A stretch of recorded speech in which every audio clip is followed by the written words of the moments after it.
Buenos días, niños. El día de hoy, en la sesión de comunicación, vamos a hablar sobre el texto expositivo.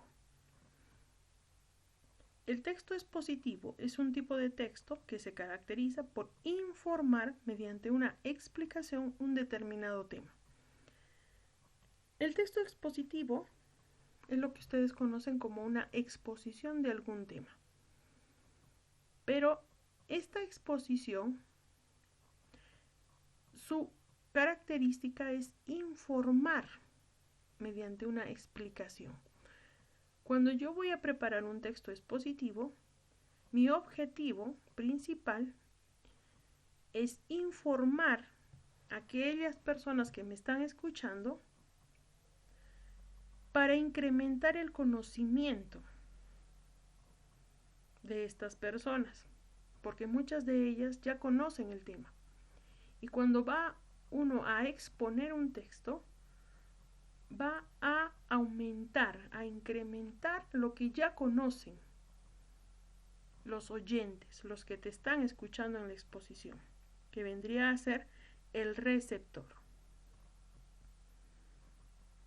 Su propósito de un texto expositivo no es que tú tengas que convencer al receptor o al que te escucha, sino es que tú a través de tu exposición puedas demostrar alguna información que le ayude a incrementar su conocimiento. Los textos expositivos tienen como propósito, ya lo hemos dicho, de informar sobre diversos temas. Vas a exponer ideas de forma clara y precisa para que sean comprendidas por el receptor. Cuando uno trabaja un texto expositivo debe ser sencillo, con un lenguaje objetivo, preciso. Ahí deben de predominar las descripciones de hechos y objetos, pero en forma precisa y sencilla. Dar una información que le permita al receptor entender lo que tú quieres dar a informar. Cuando uno hace un texto expositivo, no emite opiniones personales sobre el tema. ¿Por qué? Porque un texto expositivo es exponer un tema basado en información ya buscada, investigada. Y lo que tienes que hacer en el texto expositivo solo es dar a conocer esa información de forma ordenada, de forma sencilla, utilizando ideas precisas, utilizando ideas principales, ideas importantes que le va a ser de beneficio al que te escucha. Por eso es de que también estos textos expositivos llevan un orden para que el receptor te pueda entender. ¿Dónde puedo encontrar esos textos expositivos? Los podemos encontrar en los manuales, en los folletos informativos, en reportajes, en infografías, en biografías. También en artículos científicos, en informes de investigación y mapas. De ahí puedes sacar la información para construir un texto expositivo. Muy bien. ¿Cuál es la intención del texto expositivo? Tiene dos intenciones. La del receptor ficticio, que es un receptor. El receptor ficticio es aquel que tú imaginas. Tú dices, voy a hacer para una exposición para niños de mi edad. Entonces, dice, el receptor ficticio es el emisor. Es cuando el emisor crea el texto expositivo para un grupo de personas determinadas. Y el texto está redactado para las características de ese tipo de auditorio. Como les dije, yo a veces estoy creando una exposición, una explicación para niños de 9 a 10 años. estoy imaginando cómo son esos niños. Entonces vendrían a ser receptores ficticios. ¿Por qué? Porque en este caso en el que nos encontramos, pues no hemos hecho clases muy seguidas, solamente de 2 días. Entonces yo trato de imaginar cómo es cada uno de ustedes. Y puedo hacer las exposiciones o las clases para este grupo determinado.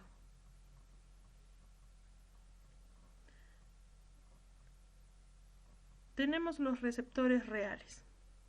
Es el verdadero receptor de la información.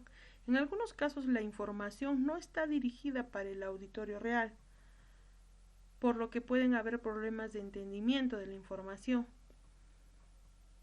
Por ejemplo, yo estoy imaginando en este caso que mis exposiciones están dadas para una determinada edad, pero no es real, porque cada uno de ustedes, niños, es diferente uno del otro.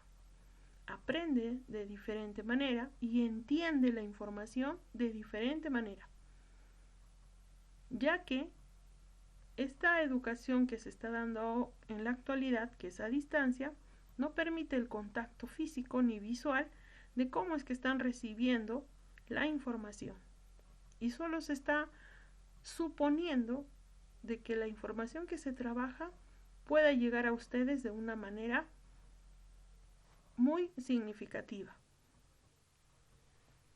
Entonces, es lo mismo cuando tú trabajas un texto expositivo para exponer, tú tienes que adecuarte al auditorio, quien te va a escuchar. Auditorio es el lugar donde se va a dar la exposición y es el lugar donde van a estar los receptores. Entonces, cuando uno prepara una exposición o un texto expositivo para darlo a una determinada cantidad de gente, una determinada persona, tiene que mentalizar qué clase de información quiere escuchar el receptor, qué le gusta o qué le gustaría escuchar, porque muchos de ellos quizás el tema que tú vas a decir se lo saben, entonces necesitan más información o mejorar la información que van a tener. Modelos de organización. Independientemente de la estructura común de todo texto expositivo, la información se puede organizar de distintas maneras. Tú la puedes organizar de diferentes maneras. Tú informas dependiendo también qué clase de información vas a exponer. Por ejemplo, problema-solución es una forma de estructura de organización. Si tú vas a hacer un tema donde hay un problema que tratar, en este tema que estás tratando sobre un problema, por ejemplo, la contaminación del agua, en este tema se tiene que organizar los datos o la información sobre el problema, pero también se debe organizar datos dando solución al problema. Si vas a hacer una exposición sobre algún problema en especial. Si vas a hacer una exposición de alguna causa en específico, por ejemplo, ¿cuál es la causa de que los niños en tiempo de invierno se enfermen mucho por la gripe? Les da la tos, la gripe, los bronquios. ¿Cuál es la causa? Tú vas a informar las causas que se presentan. Pero para eso también tienes que decir los efectos de esa causa. ¿Qué efectos trae? También podemos organizar datos o información comparando, dice. Se comparan determinadas ideas o informaciones y se llama analogía. Yo puedo comparar tal información con tal otra información. Por ejemplo, el doctor Juárez opina que la gripe o el dolor de estómago proviene de comer tales alimentos. pero voy a comparar esa información con lo que dice el doctor Trujillo. El doctor Trujillo dice que no puede ser una causa de esa enfermedad consumir esos alimentos. Entonces empiezo a hacer una exposición comparando ambas ideas de ambos doctores.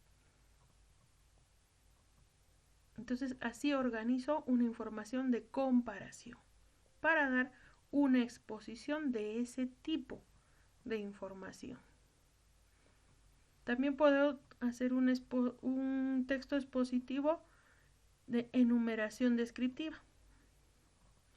Se enumeran propiedades de un ser, además se describen. Por ejemplo, en esta parte dice, se enumera propiedades de un ser, además se describen. Por ejemplo, ¿no?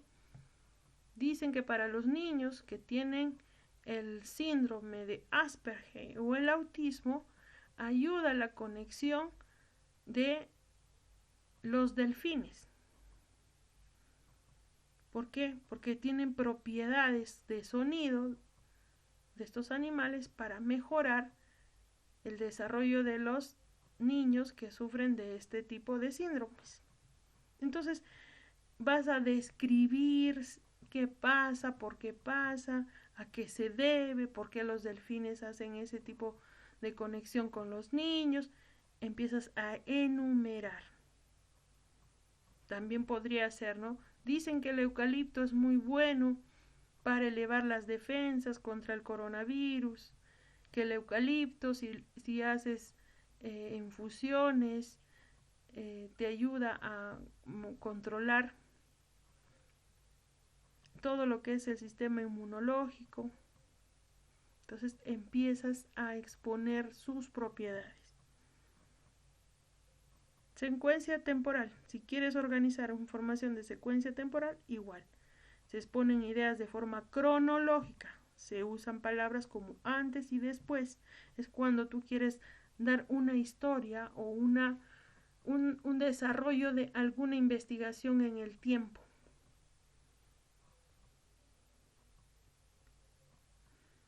Por ejemplo, dice, las recetas son un tipo de texto secuencial, ya que explica paso a paso, cronológicamente, cómo preparar un plato. Las imágenes se muestran las causas y el efecto. No, acá está. La contaminación es una causa-efecto que la Tierra empiece a hacer su cambio climático. Por eso dice, las imágenes muestran las causas y efectos de la contaminación. Esto transcrito a un texto expositivo se organizaría de forma causa-efecto. ¿Cuál es la causa? La contaminación. Efecto, que la Tierra empiece a sufrir cambios climáticos. Estructura del texto expositivo. En un todo texto expositivo tiene 3 partes: introducción, desarrollo y conclusión. La introducción se da a conocer el tema y se incentiva al lector para despertar su interés. En la introducción se debe dar a conocer el tema que vamos a tratar, de forma que despierte interés, con palabras que quiera que el lector sepa o quieras seguir informándose. Desarrollo. Se realiza una investigación a fondo sobre los hechos, los cuales se ordenan lógicamente. A veces puede presentar subjetividad dependiendo del contexto. En el desarrollo es la explicación detallada, pero muy breve y precisa, de la información que vas a exponer. Y al final, la conclusión, que es el síntesis o la síntesis de la información en forma resumida. Acá tenemos un ejemplo. Todo lo que ves de color fucsia es la introducción, lo que ves de color café es el desarrollo y lo que está de negro la conclusión. La palabra folclore, usada por primera vez en 1846 por el británico William J. Thomas, proviene de los términos ingleses folk, que significa pueblo, y lore, ciencia. Por lo tanto, la palabra folclore, traducida literalmente, significa ciencia del pueblo. Ahí estás dando una introducción. Estás dándole a conocer al receptor de qué es lo que vas a hablar, de qué va a tratar tu tema. Entonces ya estás a la expectativa para saber qué información estás trayendo. Empezamos, dice, ahora el desarrollo. Empiezas a explicar el tema. Siempre ha existido interés por las costumbres y tradiciones populares, pero fue a mediados del siglo XIX cuando los estudiosos se dieron cuenta de que en las viejas tradiciones se encerraba mucho de los secretos del pasado de los pueblos y de su propia identidad. Y así comenzaron en muchos países los estudios metódicos sobre la cultura popular. El terreno que abarcaron estas investigaciones fue al principio muy reducido. Primero se estudiaron los cuentos y leyendas, más tarde las canciones y fiestas, por último todos los elementos de la vida social, material y espiritual de los pueblos, desde sus recetas culinarias o su indumentaria hasta sus creencias religiosas. Todo eso es el desarrollo. Y la conclusión es el resumen de lo que he dado de información. El folclore podría definirse, pues, como la ciencia de los usos y costumbres de los pueblos, de sus ritos y creencias, fiestas y juegos, canciones, poesías y leyendas. Esa es la conclusión. Así se determina o se forma un texto expositivo.